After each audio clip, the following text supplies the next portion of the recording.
I suspect we are. Plooping. I just needed to update and say that we're live. Hey. Hey. You have a good day? Mm-hmm. Good. Fine, opening the Twitch app. Did you eat something today? Nope. That's why I'm feeling good. Did it end already? Ah, there we go. It doesn't make sense to me, but I will figure it out. Why can't I hear any volume? It's definitely coming through. Hello? I don't appear to have it muted. Hello? Oh, you know why? I haven't turned my headphones on. I forget that there's a second step. Well, some people call him the headphone master. Okay. Some people would be lying. Most people. Okay. So, our volume's good. Hivetyrant, if you can talk on headphone. Stay quiet. Okay, I think I'm actually just going to leave his volume coming through the computer. Hello, Hivetyrant. If I can get you to talk a bit so I can test your audio, I'm just going to have you come out of my computer and into the stream. Okay, hello everybody. Can it go louder, or is that as... Okay, that is too quiet. I got that maxed, and then if I can max you here. Okay, Hivetyrant, give us another chat. Hello chat. It's better.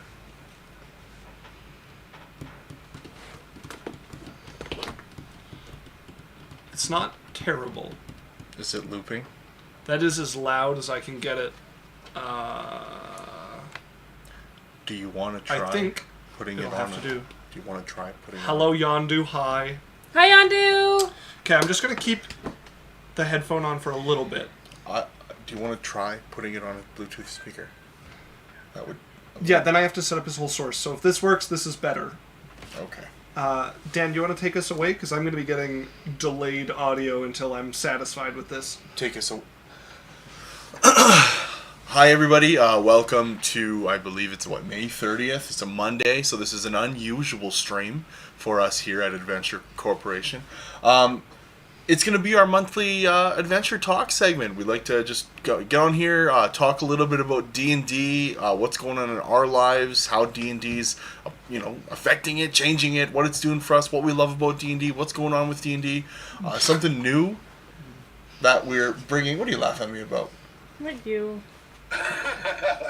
At me? No. Oh, something that we're doing new is we're gonna be bringing on some guests to chat with us. We have Hivetyrant. He's one of our guests. He is one of our Twitch followers and longtime D&D player. All the way back from the beginning. Was it AD&D or First Edition? Way back in the day, he's been playing. So it'll be what? Sorry. First Edition. So it'll be the original Dungeons and Dragons. He's OG. He's Gary Gygax. So it'll be fun to have him on, to have just a really good broad conversation about it. And like always too, if you're in chat and you want to ask some questions, throw some stuff in that maybe you have. The more we're looking for lots of engagement and fan involvement, because it brings what?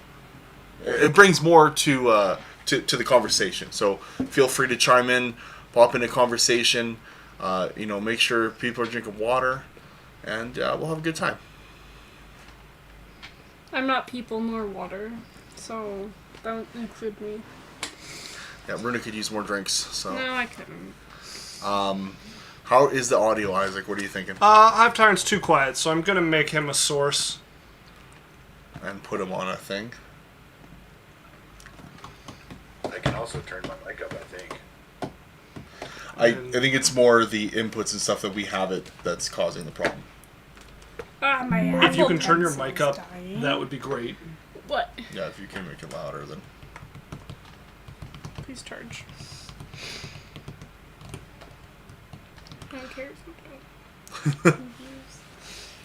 All right, Hivetyrant, give me your best. Give us a minute. We almost got everything working here. 6:02 Yeah. p.m. One We're notification. just breaking shit all Energy over the full. place. 4 apps. Doc. Stage Messages. is now following. Messages. Isaac Nash. What is DND's Oh, experience? yeah, Reading from that interesting thing. characters, words, lines. Yeah, that's true. Yondu. I am pulling him from Discord, Yondu. I have him maxed, though. Experience. Oh, okay. What is DND's experience? What is DND's experience?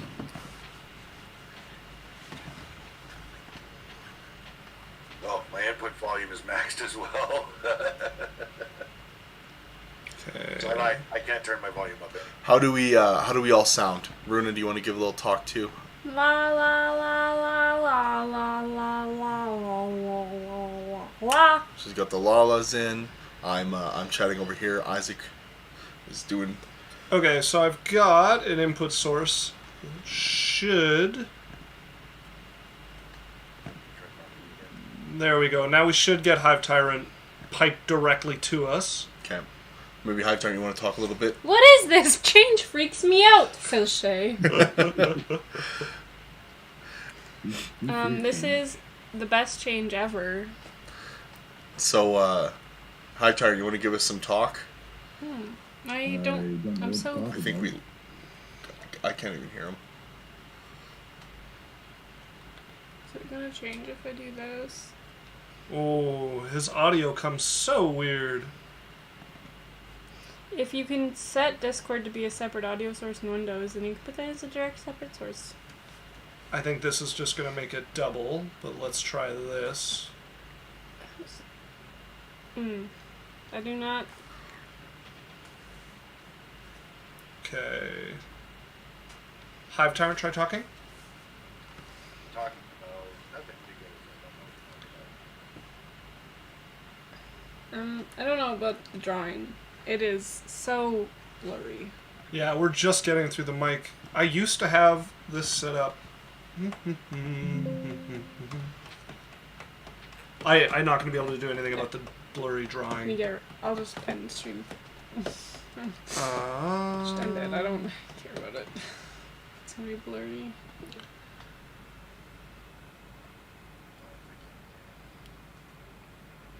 and it does not want to let me capture Discord. Like, even stuff I've used before no longer has a Discord audio option.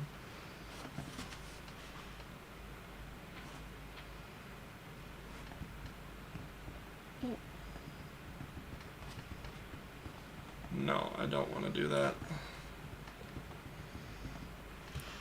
Working out the kinks. Yeah. In Sadly, person. I got off work. Like, I had 30 minutes to set this up. that's what you get for having a life and a job. Right? Streamlabs is on. Yeah. What, Streamlabs is off? This should, by rights, get him. Hivetyrant. Okay, Hivetyrant, talk for me. Talking for you. Okay, it is coming through this.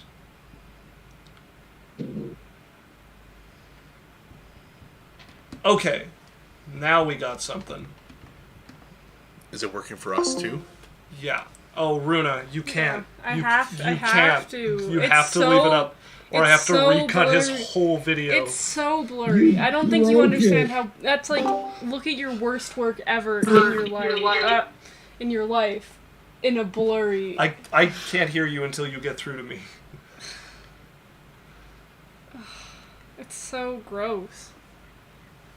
Yeah, just Like- put a screensaver on or something. Just don't- He's gotta stay the same size. Don't press watch stream. I can even remove this.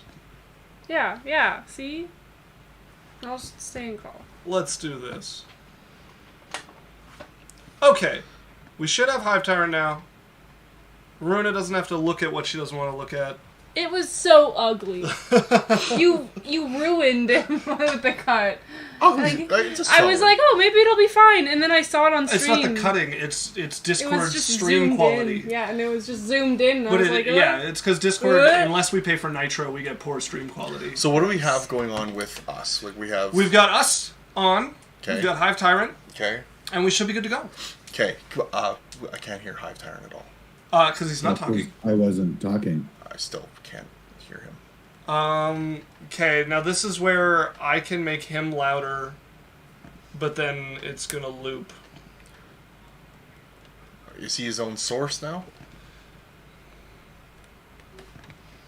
Like, if I put you up to 200 and try to put you behind the microphones. Okay, let's try from Oh, I here. accidentally looked. Okay. Say See where we something. end up. Didn't mean to. Something and something else? Is he looping? Why did it stop? He is not looping. Okay, this is working. We're gonna get this better next time. Officially working. Next time we're gonna use a speaker. Yeah. And we'll get it better. So once again, thank you for coming, everybody. I don't know who's all in chat right now. If you want to give us a quick shout out for some people that are in chat watching, and Are you calling him from Quan still? come on. Yes, we are calling him from Kawasintel. That's the one. If you want to find me on Discord, that's where you find me. Apologies. I guess we are technically starting 8-9 minutes late with the extra setup, so Yeah. thank you for being patient with us. If you're watching this on YouTube, I'm just going to cut it out, so congratulations on you picking that medium. Alex was not killed off. He just didn't come. Yeah, I wanted to bring Alex, but I had to come from the wrong direction to be able to pick him up, because he is too far away. More incentive for him to get a license. Yes! Because it would make my life easier as a selfish blind man. So, kind of after that, I guess something I kind of want to throw it out there first. We had was like, what is D&D as an experience to us? Like, what how originally was it something that showed up for us as players, and then maybe how has that changed over time as people go to DMing and playing, and how it started off to what did it? Sorry, do you have something? Continue. Talk to my iPad. 'cause I Okay. need- Okay, so that's kind of where I wanted to start off there. If you, Isaac, or you, or Hivetyrant have something to say about that. Are you still wearing headphones, Isaac? No, I've got him down. I'm just trying to Okay. find my note about Text what we message talked you sent about. it to me. I suppose I could go look at the text message. Should be right here, you'd think.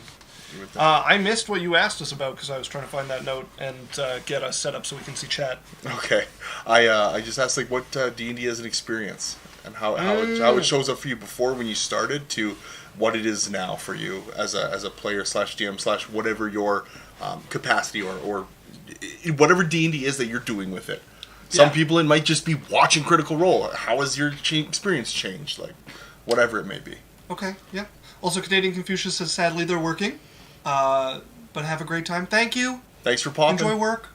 Good to see you. Appreciate the lurk. I know a big one for me was like the evolution and ongoing evolution of what rules are to me. Like when I started out, my first real experience with D&D with actual rules was reading a whole rule book of a 3.5 variant and just trying to make the most busted character I could, knowing nothing about how D&D worked, and then coming from that space, and then starting to run D&D and starting to look at what are the parts of D&D that make my games fun, and the rules are more often than not a tool to give some certainty, and the less I've been stuck with them, the more fun I've been able to create. If instead of it being oh well, that's the way grappling works, so I can't make anything exciting about grappling because they didn't make good grappling rules, being okay, well no, the situation they're in, what's exciting about the situation?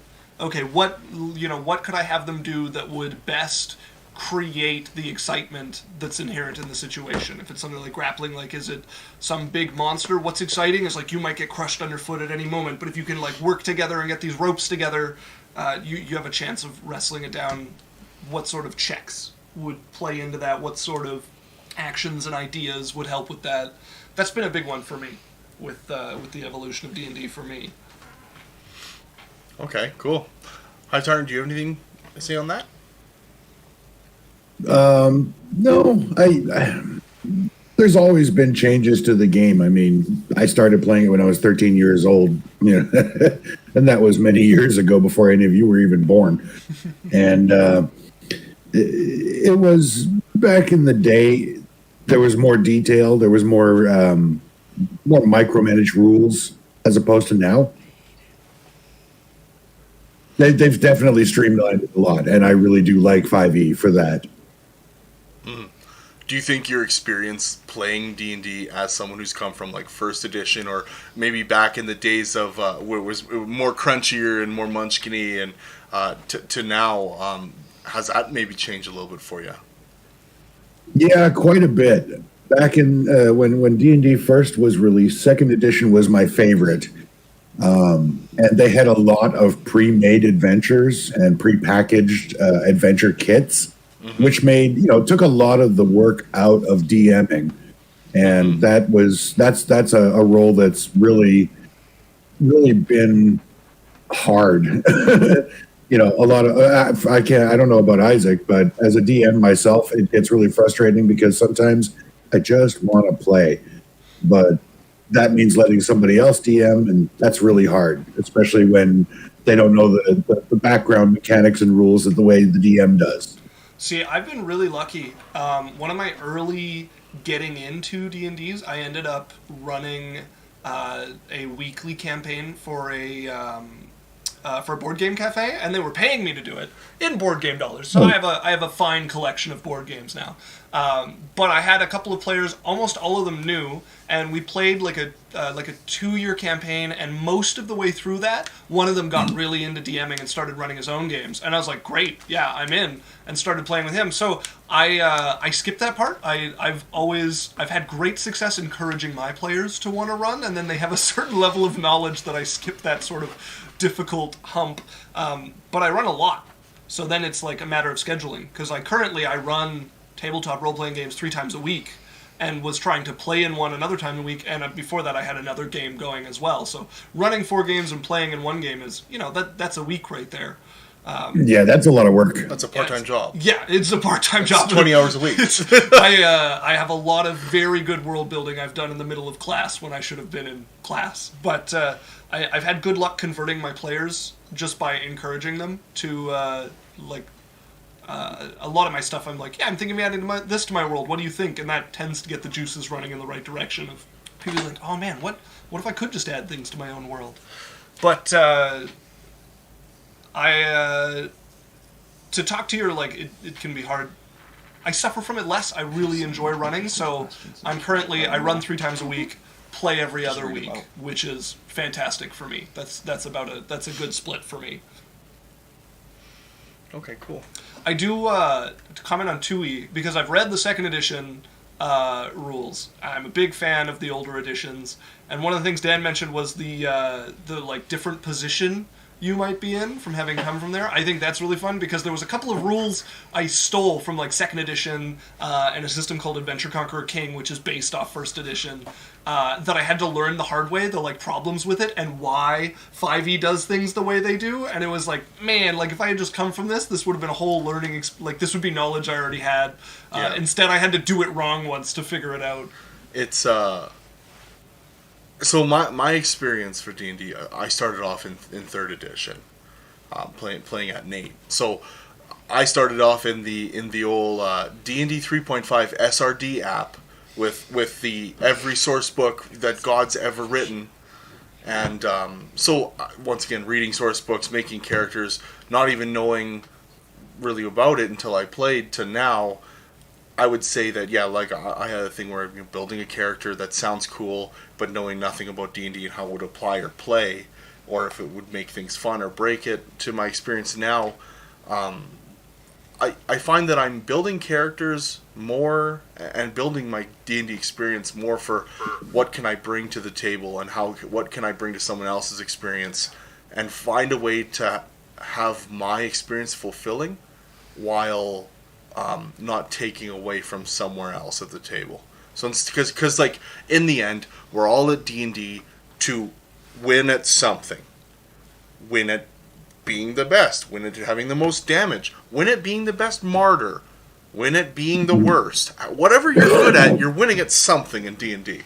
And that's me saying winning is you're getting something out of D&D.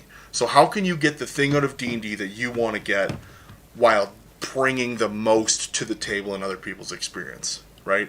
So maybe I want to play this self-reproaching fireball edgy character who's just, from till level 10 is just going to be horrible or something like that, but how can I do it in a way that builds an experience is kind of what I've been trying to do. And then I haven't really DM'd a lot like you guys, but, getting into, I've designing world in my head for a long, long time, and then playing it and realizing, like, wow, okay, how do the things in D&D show up when you're building a world, and how can that change? So that's been kind of cool for me. Reading from what's interesting. Yeah, we've had a lot of good conversations about perspective being on the player side versus the DM side. Hivetyrant, I'm not getting any looping. I haven't heard you talk yet, so there might be something, but I'm not getting any. I think it's just because we're pulling your Discord audio that you're getting some feedback on it. Shay says, speak louder. I'm in a car wash. Oh, sorry, Shay. Yeah. So back to you, Hivetyrant. Currently So what do raining you- in Shay's car wash. What are you guys your favorite characters over the years that you've played D&D? Ooh, that's a tough. So Like played as a PC or as a Yeah. DM? No. Played your favorite character you've played. So I have a few. I'm going to give two because they're two very different. So I have my first ever D&D 3.5 character that I ever played, and he was a lawful stupid dwarven paladin named Balin Swiftaxe, who genocidally hated goblins, and he was extremely fun, but made me realize a lot of things that are not fun and in D&D. And like after that character, hated the alignment system, hated like a lot of things, and then also realized down the road, I look back at that character and I'm like, oh my god, how did the people at the table I was sitting with not say anything? So that was a lot of fun there. Another character that I love right now is Barian, the one that I'm playing. I've never played a high-level wizard, and I get to experience things and in a good role-play group, and it's been one of the most fulfilling characters I've played in D&D right now. So if you guys want to see more of that, you can catch our episodes on YouTube. It goes back about 2 years. Feel free to hop on there. Yeah. Also, if you want to look at last session versus our first session and see the quality jump, that is a really fun adventure to go on. Embarrassing, but yeah. Oh, and our link tree just came up, so that's where you can find it in the chat. What about you, Hivetyrant? Favorite character you've played? My favorite ever was a character that I've got as a non-player character in my campaigns now. He's a halfling rogue named Milo Greenbottle. Okay. And the reason he's been my favorite character to play is because he is a neutral evil assassin, and I played him in a group of good characters, and they never realized just what an evil bastard that halfling was. He was very manipulative, and he got players to do shit that they probably never would have done. And then he was the last person suspected. There was a lot of notes going back and forth between me and the DM. Oh, that's cool. That makes me want to spoil so many things, but some of my players criminal watch mastermind archetype was how I played him. Cool. Nice. I like that. Yeah, secrets are some of the most fun. When done well, I mean, it's a great area for really quick party contention, right? Like, we've all heard the horror stories of, oh, my character was secretly this, and then, or actually, usually the perspective here is like, oh, this person was secretly this, and then just like ruined a whole campaign with it, right? But when done well, a lot of fun. Yeah, I had at one particular point, I had one party member kind of suspect that Milo was behind the problems the party was experiencing. Yeah. And they brought it up, and I didn't have to say a word. The other party members were like, dude, you are way off. And I'm just sitting there inside, I'm going, yeah, No, you're on. You got it. You've nailed it. Yeah, but I didn't have to defend myself. They were busy doing it for me. Nice. My favorite is definitely my current that I'm playing. In the bi-weekly one where I get to be a player is a drow, and I mixed in a bit of ranger so I could get the thing where you're invisible in darkness, and then I'm going straight assassin. And for me, the point of playing D&D is to get to explore other worldviews and perspectives and like live lives I would never get to experience and like I dig into that a lot. Like, what would it be like for this character? What sort of reactions would it generate? How would they look at the world? That's the juice for me. And so they're the classic, tragic backstory. You have to. It's D&D. They were kidnapped from the Underdark. They didn't have a very good life down there either. They were being trained as a gloomstalker, taken from their mother at birth. But got kidnapped and raised by a spy master who taught them that they're an inferior race, and that all of the above ground races are superior, and that the best lot they can have in life is to just serve them as best they can. And then they've been assigned to watch over one of the party members whose father got in trouble with this organization. So they're kind of like collateral watching over, and they're supposed to keep them alive so they can be used as leverage. And so you've got this like grouchy. This grouchy drow who never shows her face. Nobody knows she's a drow. Who's following along this party reluctantly, like trying to talk them out of all their adventures. Because they're dangerous. Like they wanted to go deal with some Ankeg underground or something, some underground creature, and she's like, "Are you ridiculous? We might find the Underdark. Do you know how dangerous the Underdark is? I will not do it." And then frequently they're like, "Well, we're going," and she's like, "Well, if you're going, I have to. Thanks for getting me killed." And this is what's following the party along. What's been really fun is they've kind of assumed that I'm playing her as this like hyper rude, like hyper aggressive character. But everything comes from like trying to keep their charge alive. So we had another thing where we bumped into a hag who like found our party while we were sleeping, and she was a powerful witch. And my character took a shot at her before she knew this because she was coming at the party. And then when she proved to be powerful, my character just went straight to an apology and trying to curry favor to keep the party alive and herself alive. And the party was like, "No way. She can be polite?" That's funny. No, that's cool. That's a lot of fun. Do we have any questions in chat or anything, or no? No questions. Okay. No. Also, Hivetyrant, I took a listen. There's no audio looping coming on your side either. Okay, it's just me then. Yeah. So I guess another question I have for you guys would be, on that note of playing great characters as a player or a DM, how do you guys just create more table engagement? How do you get more people involved at the table so more people are having fun? And we've all been playing D&D a long time. I know there's people that come to the table that maybe don't know how to play D&D or are shy.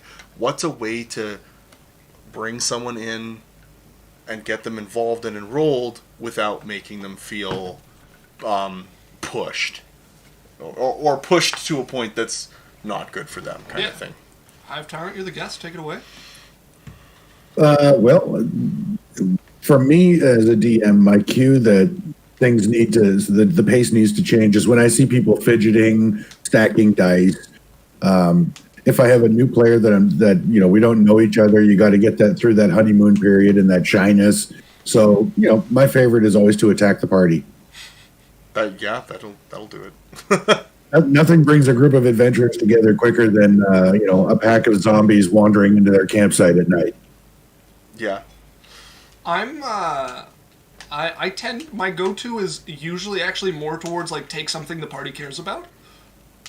Mm-hmm. Like I know I've done this a few times where things where there's a long town adventure and they're buying a lot of things and you can see a couple of the party is like starting to doze off, and so I'll just have one of the party members will be like, "Yeah, just roll me a perception check. Your bag's gone." You can see the strap like cut and hanging from your shoulder, but you don't remember when the weight left you. That's funny. I have a little more tolerance for people like stacking dice and stuff though, just because I have ADHD myself, and I pace while I play D&D. Like when I'm not running the game, I need to be busy with something. It doesn't really matter how engaging it is. I don't consider it a bad thing when somebody is stacking dice or fidgeting, but typically when I'm playing and I'm definitely ADHD. But when I see people, when I'm stacking dice, that means that my hands are getting idle and I need something to do. I need just something to stimulate me. So I take that as my cue. So Yeah. Well, and like as a player, because I haven't DM'd a ton, I find when you can tell when someone's not having fun or where they're not engaged or they're on their phone or there's lots of side table Runa. conversation going on, and it's not about the game or about things adjacent to the game. So that's usually when I would what I've been trying to do is finding a way to make their character that they're currently playing better or to do things that it couldn't do before. So that's what I'm trying to do and how I'm, like you take a lot of characters and all of a sudden you put a haste spell on them and that character becomes much more fun. Mm-hmm. Or you give someone, someone who has a problem, like, we have a warlock who has like 80 hit points. All of a sudden you give them something like Stone Skin and that warlock can go and do stuff that it couldn't do before. Feel called out at all, Runa? Right? Sure, but like it's an example. Like she's playing a sorcerer warlock in her other campaign at 79 hit points. Yes. Everyone else is over 100. Yeah. So it's like one of those things where it's like just take the points where someone's not having fun at it. It could be something as simple as like you do with Intellect Fortress. Somebody who's been crushed by Wisdom or Charisma saves all the time, or just gets feared to shit. All of a sudden they don't have to worry about fear. Great. Now that's fun for them. And now whenever fear comes up, they're not like, fuck, great. Here we go again with the fear. I'll just see you guys in 20 minutes after the fight. Oh, can't you? My character's a melee character. What should you want me to throw my hammer and then not get it? So I don't know. That's kind of how I've been. And then through roleplay. Mm-hmm. Just engaging people's stories and helping someone create something that they're proud, happy, and want to play and explore at the table. Right? Yeah, totally.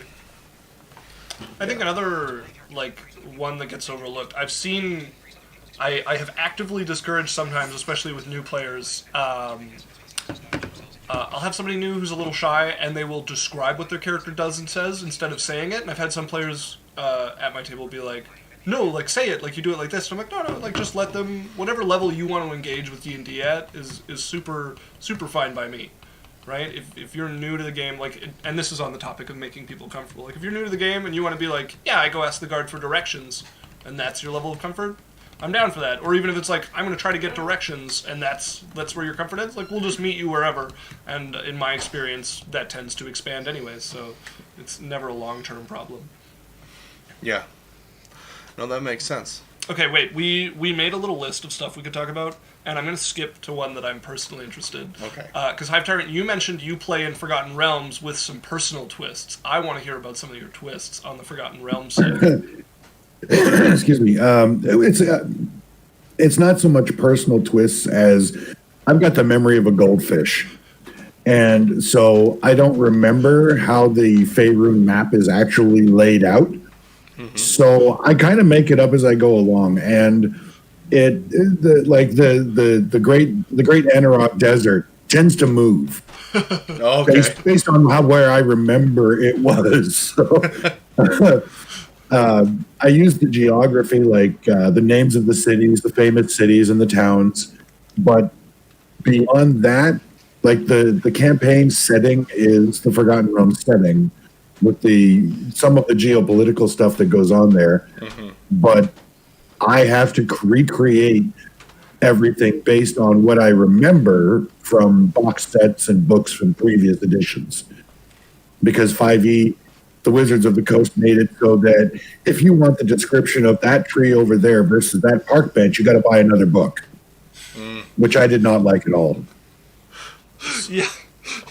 So maybe just so that I can make sure that I'm not smashing two things. So what was it? Not Faerun. Forgotten Realms. Forgotten Realms. Forgotten Realms has Sword Coast, Waterdeep. Yep. Waterdeep. It has yes. It has Myth Draenor, right? Myth Draenor, yeah, the ruins of Myth Draenor. So one of my favorite places. Elminster's Forgotten Realms as well. Correct. Okay, because I've read the Elminster series and I've read the Drow, the Driss series, and I've read a bunch of other ones.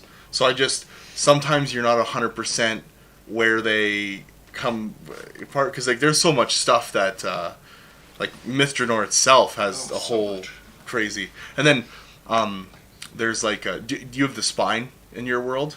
Like the Dragon Spine Mountains? Absolutely. Yeah. Okay. Cool. No, that's awesome. I would love to play in a Forgotten Realms campaign sometime, just because the lore of it's so, how many years has it been around? Well, the one thing that I absolutely am rigid about bringing into my campaign are the pantheon of the gods, and I just think that they're so rich and well thought out, and it appeals to the way I would structure a pantheon if I were an overlord of the gods. Yeah. I love Groomsh. I love Morden. I love the gods are very well done. That's actually an My interesting favorite is Cyric. Sorry, go ahead, Hivetyrant.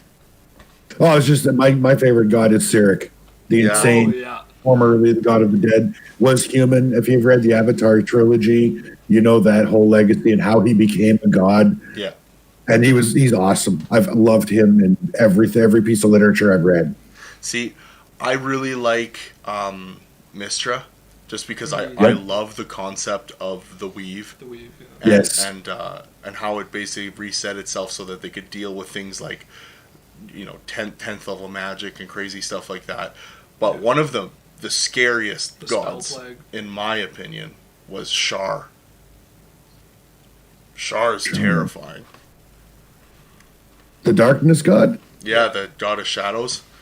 Yeah. Pretty terrifying. Fair enough. It's actually an interesting area. I think Talos. Yeah, that too.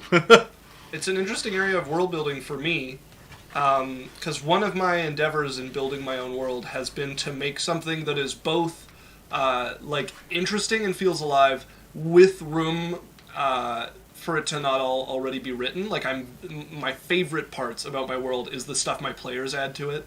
That's my favorite part about ending a campaign, is when we get to detail out how they impact the world outside of just what happened during the campaign. And I have intentionally left my my gods a little sparse. If I was building my pantheon just as a finished set, I would add 10, 20 more gods to it. I've got 7 or 10 at the moment. And in my world, it's possible to become a god, and I'm very interested in how player choices will... I had one campaign where an NPC got established as a god, as a major turning point in the campaign that's in there now. I'm interested to see PCs become gods. I've intentionally left that area less interesting in the hopes to make it something that comes alive from the collaboration of players impacting my world. You've got a shit stain bot in your stream selling followers. Oh, yeah! Thanks for telling me. I get to ban somebody. Usually I have Alex to do this for me. First time Shatter, I have a present for you. What are they doing? Oh, they're trying to help us become famous. One of Sell those. us followers. Ban? Yeah, one of those. Oh, we have $4 million of uncut diamonds that we need you to get across the border from Nigeria. Does it automatically delete their message when I ban them? Yes. Perfect. So smart. Okay, I'm going to move you back so we don't double. Oh! I'm getting a call. Hello. See your headphones on. Yeah, I'm just going to tell her to text me. Okay. But yeah, so as I was saying, that's one of the areas I would love to add more gods. The Pantheon building is so much fun, and I've kept there's a couple of gods I really just want to slap in there so bad. And I'm like, no, leave space. Leave space. Something I Well, it's funny. It's really funny. One of the things that I took away from one of the novels I read, I actually worked it into my last campaign. I had to shut the campaign down, unfortunately, because school was getting too much, taking too much of my time, and I couldn't build a good adventure in time for the D&D game. Yeah. But one of my players, he had read in something else, some website, I think, about a great hunt. And this great hunt was led by a god. And so he wanted to incorporate that into my game world. And I'm like, that's totally cool, but that name of that god doesn't exist. That god doesn't exist in my realm. But one of the things that I had taken away, it was the movie, or not movie, the book, The Prince of Lies. It was the post-Avatar trilogy sequel. Okay. And Cyric was answering the prayers of other people, or people that were worshiping gods that he had killed, but nobody knew he had killed them, and he was answering their prayers. So I incorporated that mechanic into my campaign, and my player, he was praying to his god, but the god that was answering those prayers was Malar, the Beast Lord, Okay. in the guise of this god that this character was calling upon. And so he had no idea he was actually worshiping Malar, the Beast Lord. I love it. So one of the things, because I'm building my own world as well, and what and helps of building characters too, is I like to see change and progression in the world brought on by like what character said. So I built my world up to a point where I have a year that my thing is started, where my first campaign is happening, kind of thing, and all of my stuff after that will happen like adjacent to those times, so that they can see if there was something, great. If nothing, then whatever. But things can change based on players. So if you have repeat people, there might be NPCs that show up again. There might be changes in the worlds, craters, war, battle fields and stuff like that. That they're like, oh shit, I remember this. Yeah, well, like you went to Camerdell just the other day, right? Yeah. And the whole, like, the fact that the city has a dam built all the way around it so it can be partially in the ocean is because in one of my campaigns that went to level 20, the group failed to stop the Lord of Hell from freeing his avatar that was trapped in ice in, like, the ice flows way down in the south. And so when all the ice the gods had put there to trap it melted, the water level around the world rose, and Camerdell was a desert coast city. I just think you end up with a much cooler world and a much more developed and lived in world when you have 10, 20, 30, 40 different minds adding and building, and you know what I mean. Well, and that one was even my idea, but the fact that Camerdell is damned is because they built that. Like, Camerdell was just gone. It could have ended up gone. You would have had a different city. And they were like, wait, we know the people in Atlantis, and they have techniques to keep water out, and we've got some friends there. Like, we can, and we have magic. Like, we can build, and they spent months, like, rescuing Camerdell from the waves. That's hilarious. It makes for the most fun world building, in my opinion. So here's a question that I have that is, okay, let's say you have new players coming in, and as a DM, you've seen some things, you have some things that just work, some things that don't work, and you see a player coming in with like an idea or like a concept of D&D, and you're just like, this is going to either lead down to the path of unhappy characters at the table, or them having unfilled expectations because that just doesn't happen or doesn't work. How do you deal with that type of thing, and how do you like help kind of mold newer D&D characters, like people, to work at a table better? Like, how do you guys deal with that? Take it away, Isaac. Okay, yeah. I mean, I have dealt with this a few times. I think initially I was very, like, kid's glove about it. Like, I just, like, whatever I do, don't want to spoil what your idea of D&D was. And I did have a couple moments where somebody would try something, and I would just, like, it would be so not a fit for my world. My usual thing is just, like, my world tends to have consequences. So, you know, if you go and cast a fireball and slaughter 13 children in the square just because you're a wizard and you can teleport away, like, you have a bounty and, you know, you're hunted now, and that's going to make it really hard to adventure. Like, I tend to have real consequences, and players learn real fast. You know, I've had players get arrested, whipped, and fined. Like, it just... my world treats itself like a world. The people are not just going to be murdered willy-nilly, and you get away because you're a player character.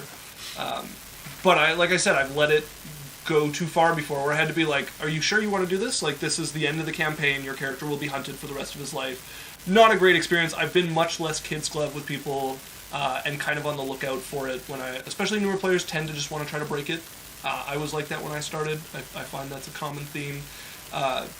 they'll start describing, the way their character is, and they're like, yeah, and they're like, murderous and trying to kill the party, and they're gonna wait for the right moment, and just to be like, hey, like, I don't want to tell you how to play, but the game is about everybody having fun, and there's some things that aren't going to work for that for me. Like, I just won't have fun running it. I think that these are some potential issues we can have with the party if we're doing that. Like, if we do that wrong, it's going to feel like a betrayal and it's going to be a real fight.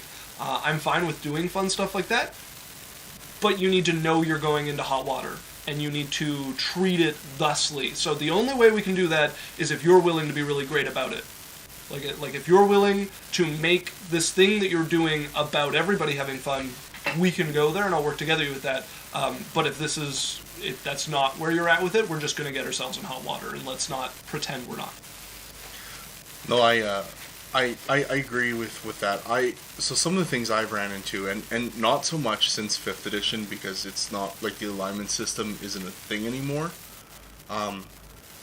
When I've played in games that have used the alignment system, I found people get too hung up on I'm lawful neutral, I'm chaotic good, and a lot of times it goes to I'm something evil, and what I've found is that when there's that word there, yeah, it completely derails everything that they had planned about their character, and they focus on that word. Yep. And I've never had somebody who's played an evil character that has worked out in a party. It's just like you're in one evil character in a party of 6 good people. Yeah. And I'm like, and it's just like, well, like you're playing your halfling. I'm sure, and it worked out. I'm not trying to like discredit that. I'm just saying is like, evil. The word has a lot of context to it. Like evil is not synonymous with homicidal, insane sociopath. No, for sure. So you can have an evil tone to your character, and you could be quote unquote whatever that is. Like, but I'm like, I just find it. Trey, indeed. If you don't put a word to it, and then newer characters, I'm like, nope, we don't do that. Then they don't put a word to it. Then they're like, well, my character is kind of selfish. My character might not always do the best thing for the group. I'm like, great. In my head, I'm like, you might be a little evil, but I'm not going to say that because then it opens the gate for party kills and steal the loot. The label on it. Yandu said, I can't wait to guest star and pull a fucking Akron stealing the hand level atrocity and then promptly leave the game. Yeah, that. Alex, cough, cough, Trey. No, but talking about the good and evil, for me, evil is not like bad or good. It's how much self matters. Like, how selfless are you, or how self-centered are you? Yeah, and the alignment system. Your character's not a compass. You don't sit in one quadrant and then all of a sudden you're in a different one. Actions are totally based off of that. And your character is a framework that has certain things that cause it to be the way that it is. Oh, hello. Yeah, that was always something that bothered me with the alignment system back in 2nd edition and earlier, was that I had one player that would refuse to put an alignment on his character sheet, and he said, I don't belong in any of the 9 boxes. And I'm like, okay, I appreciate that, but there are certain mechanics that require your alignment to be good or not evil. Yes. And we need that. Beyond that, I never, even back in 1st edition D&D, I never forced players to behave a certain way based on their alignment, right? And I disliked, and I still dislike, how somebody justifies behavior by saying, well, that's my alignment. I don't care. What I care about is this in character for your character? Yeah. That's what matters. The alignment has always been, for me, a guideline. If you're unsure how your character would react in a situation, default to the alignment. How would this person react? Yeah, beyond that, for sure. It's not a cage to hold you to a certain level of behavior. You can do whatever you want. Yeah, and to quote on the mechanics, and I'm glad they fixed this, because it was something that made the game, in my opinion, less accessible when certain spells and certain classes and prestige classes and stuff were locked to an alignment. It made it where you're like, if you ever wanted to explore something like that, like inflict wounds or different spells, you had to have an evil or just necromancy or summon demons. Like that, to me, I'm glad they fixed, and I'm glad they removed that from the mechanic, because once again, it was another thing that pushed someone into a corner where they're like, great, I want to summon demons, I have to be evil. Like, and I'm like, no, that's so dumb. Yeah. Okay, I have something I want to ask, especially because Runa's here, and I think you'll have good. So one of the things I wanted to ask about was how NPCs affect player characters. I'm interested to get Hivetyrant's perspective because he's another DM watching it. But I've been noticing, like Barian was an example, with the party having their perspective as, people playing a character and them being adventurers and thieves, and then they went to murder somebody in front of one of his students, and his student spoke up against it as like a person naturalized to this world, being like, whoa, whoa, whoa, you're not the law.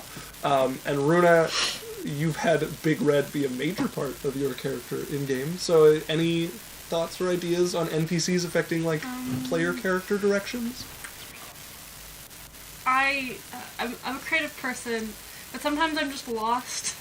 So, like, I'll get into a situation, and it's like, what do you do in this? I'm like, I'm not actually that character, so I don't know what they're actually thinking. Like, I can come up with it, but if I want to be them, I don't know what they'd actually say. Yeah. So I get lost a lot sometimes.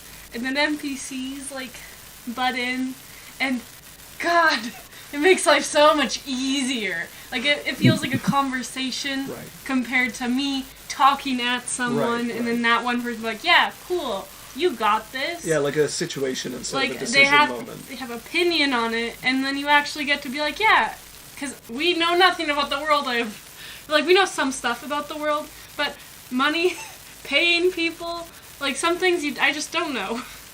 And the only way I've learned them is through the NPCs. Okay. And I'm like, oh, wow, I'm gonna pay you this. And she's like, that's not a good wage. And I'm like, I didn't know that. I don't know anything about the way you pay people. That is interesting how the NPCs kind of teach your characters how is normal in the world, I think, is kind of what I'm getting to. Because, like, we're, like, super powerful, so we're definitely we definitely are like, yeah, we can do what we want. LOL, you literally can't stop us. And, like, it feels like you're on a higher power level. But when the NPCs, like, step in and they're like, oh, no, don't do that. Mm-hmm. And, like, it's like, oh, wow, it's crazy that we're in a world. And we're not just, we didn't make this. Yeah. And people don't always have to listen to us. Yeah. And it's definitely, like, brings you down a little bit compared to the, hi, I'm a 17th level wizard, bow before me. Yeah. You know? What are your comments on NPCs, Hivetyrant? I use NPCs as sources of information and sort of a dam against, cataclysmic stupid choices that players can sometimes make. Mm-hmm.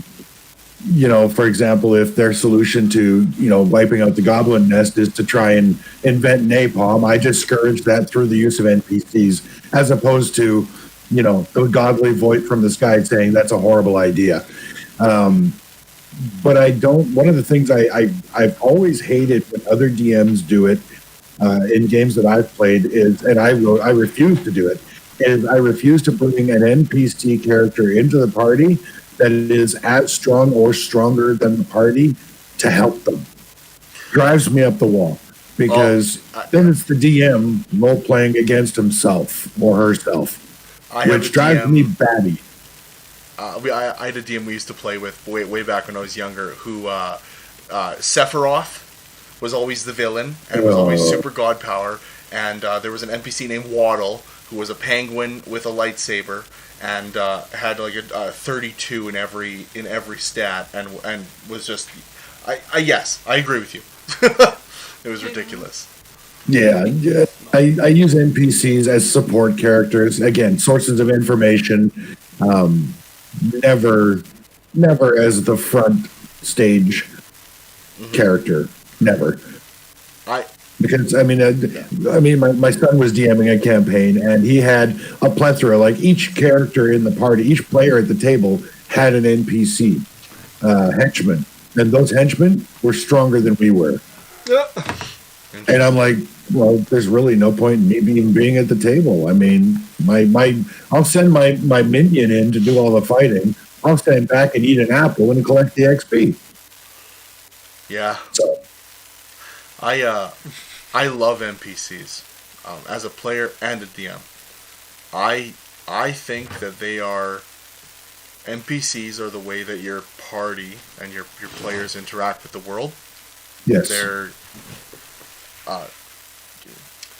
There's a background noise coming out of somebody. It's not even a loop. It's like something else playing. I'm not sure what, but it's not loud enough to be a problem. We're just trying to find it.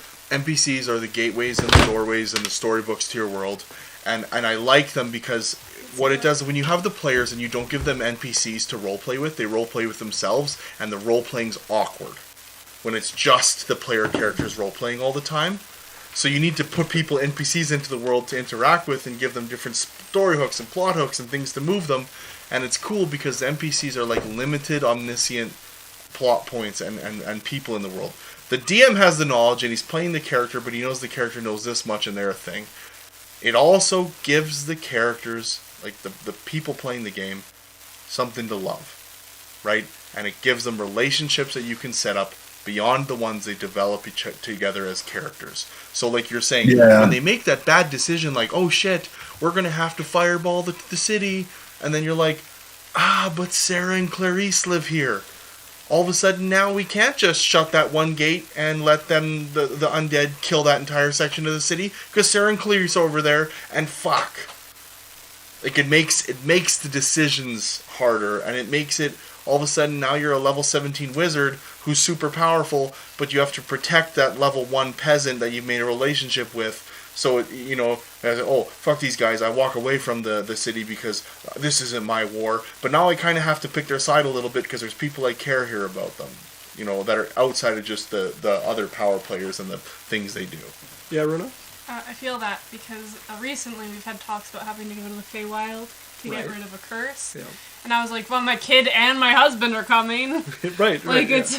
I'm not going or we're all going. And Yeah. there's no in between. Yeah.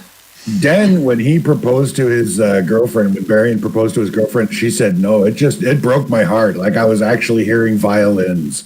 I was sad. And I was like, man, that is damn good. Dude, Yeah, good that on was, you. That was awesome. That was a tough one. Yeah.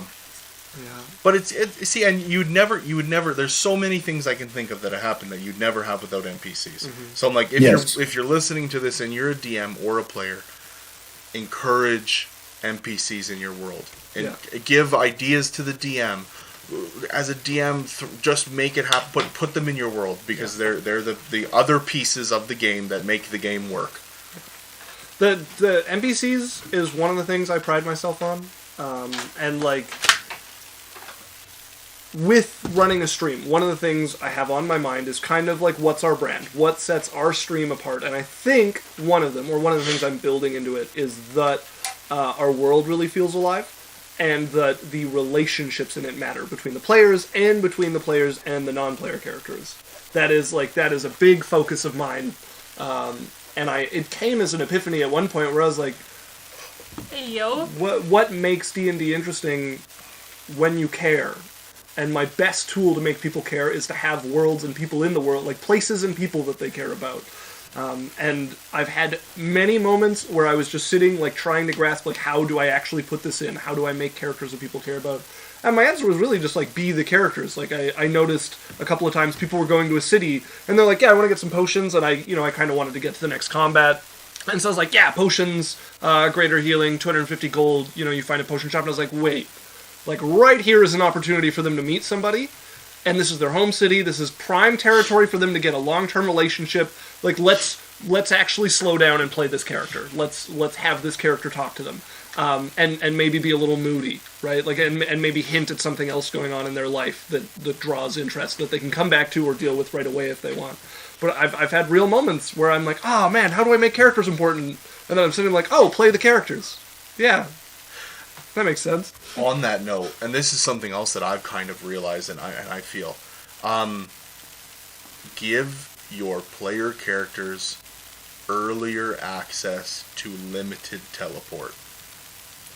Because it allows them to have a home base or a central theme where they can build those relationships and have those people, but enough movement so that they can still explore the world and maybe choose a new place if they want to do something. It's so, like, if you don't want to have to constantly rebuild NPCs every time they decide they want to go somewhere else, or like, it just, I feel like it makes The home base is it just really important. It makes your job as a DM not as difficult, and it makes your players, in my opinion, as a player and as someone who's like been working on that, I feel like it only brings good things to your game, and it's not going to break your game. If you give them some scrolls of teleportation circle, they can only do it when you have scrolls, and they can only go the places that you give them circles. So it's not going to break your game. Like, Yeah, that was actually, I'll pick Hivetyrant's brain on this. I found myself partway through a campaign, and I realized that all the adventures they were going on had them like away from home for months at a time. And this was just when I was realizing I wanted NPCs to be important. And I was like, man, like, I don't want you to see the NPC twice a year game time. And I started realizing how important to, like, make somewhere home baseable, or to introduce the party to enough places that they choose, and then to latch on to whatever their choice is and make that place matter. And I was like, man, I need to scale back how far-flung these adventures are. Because I need a location where they can start building some relationships and start like building some sort of emotional capital in the area they're in. So what are your thoughts on the party like choosing a home city or a home base, or the importance of it? Oh, I absolutely agree with it. One of the things that they actually, I can't remember which edition of D&D it was, but there was an edition where they had strongholds and, you know, the development of characters becoming, you know, land and title and, you know, developing as more than just a solo adventure. So they're responsible for more than just themselves. And I love when players want to build a base of operation where they want to acquire real estate or a stronghold of some kind. Yeah. But I found more often than not, and this kind of ties into a thought that I was kind of rattling around in my head, and that is that the danger of the teleportation is bringing too much of a video game style feel to my tabletop game, and I'm hesitant about that. But with the stronghold, because of that, I think just with gaming in general and the mentality of players and, you know, young folks that are becoming into D&D, they have an expectation of a video game style game to D&D. Yeah. And I think because of that, they're afraid to put down roots, or they don't even know that they can. Yeah. Yeah. So, Yeah. you know, that's an aspiration that you kind of have to plant in their mind. Yeah. You know, this is something that you can do, Yeah. but I don't want to force them to do it. Yeah. Because as soon as they feel chained down, they don't want it anymore. Yeah. it's giving... So it's a tough balance. Yeah, I find it's the difference between, like, making sure that they understand the options there, and like with teleportation and stuff, is having those NPCs and having the people in the world that are the gatekeepers of that stuff, so that it doesn't become a free for all, a convenience thing. Yeah. It becomes an option that when you use it takes away other things because it costs you something, right? Like, Right. it. Yeah, no, I agree. I'll For say example, one... Oh, if you have a character that gets a stronghold or builds a stronghold, right? Yeah. They may treat that stronghold like the stash in Diablo. Okay, Yeah. for example. Yeah. They just dump all their crap there. They've got a big treasure room. They might even go to the length of drawing out a floor plan or a map of their castle or their keep. And then they say, "This is my treasure room." And when you look at it, there's no door. There's no locks on the building. There's no guard. Like, they assume that nothing will ever happen. That's just there. That exists there, like Yeah. the stash in Diablo, where nobody can get into it but them. And then they get upset when you send in a thief and makes off with one of their treasures that, you know, or, you know, literally walks in and walks out with as much as they can carry. Yep. But at the same time, it really, really bothers me when I'm a player in a game and the DM gives you something just so that you have something to take away. Yes. That drives me insane. Yes. It's a very dangerous territory.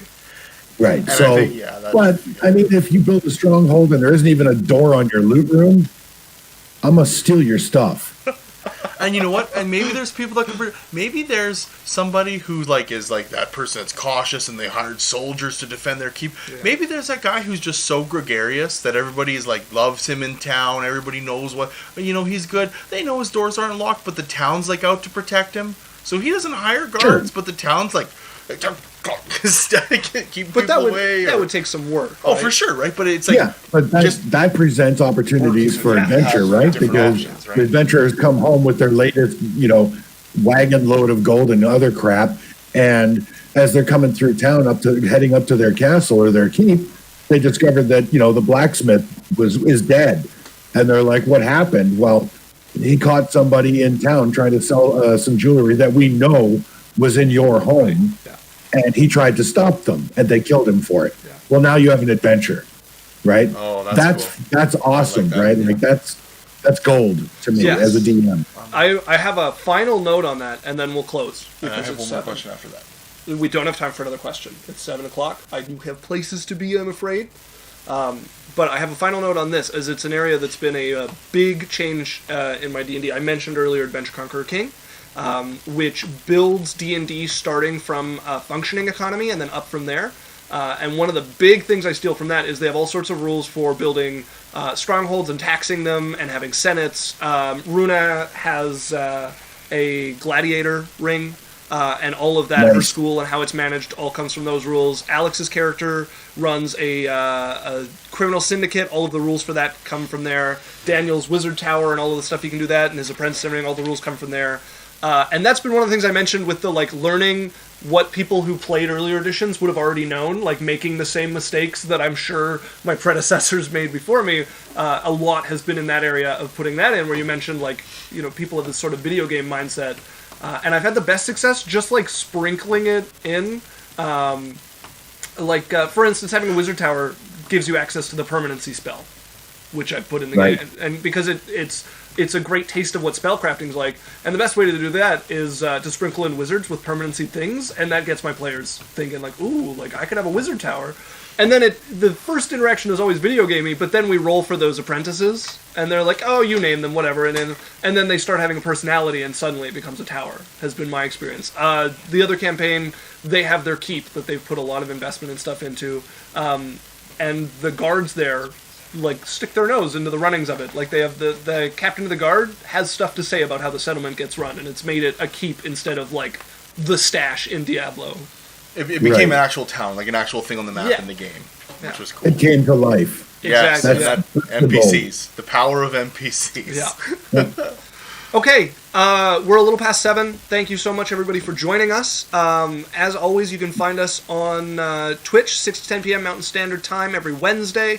Episodes show up on YouTube. We're on Discord, Facebook, Instagram, TikTok. That's the other big one I'm missing. Yeah.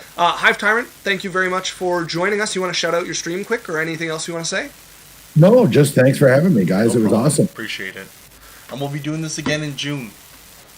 Yes. Sweet. Yeah, we'll do another one of these in June. adventure talks, and we'll see you guys this Wednesday. Actually, Okay. Tuesday, I'll because see of you my guys game on stream. Wednesday as well. Yeah. And then Yondu said he's out of deliveries, not talking much, but loving this podcast style format. Please keep doing this. Yeah, we will. We're having fun. Awesome. Okay, I insist you shout out your stream at least once. I'm not currently streaming because Oh. of school. Oh, that makes it difficult. Okay. Okay. Yeah. Yeah. Well, when he does, I we'll shut him out. uninsist. I uninsist of you. Well, thank you for joining us, and we hope to keep seeing you and all of the formalities you end the stream with. We love you, dude. Thanks, man. Yeah, I will be resuming my stream probably next semester, but I've just got too many courses this semester to have a reliable schedule. No, for sure. Yeah. Okay, folks, that's us signing off. Okay. See you later, guys. Bye,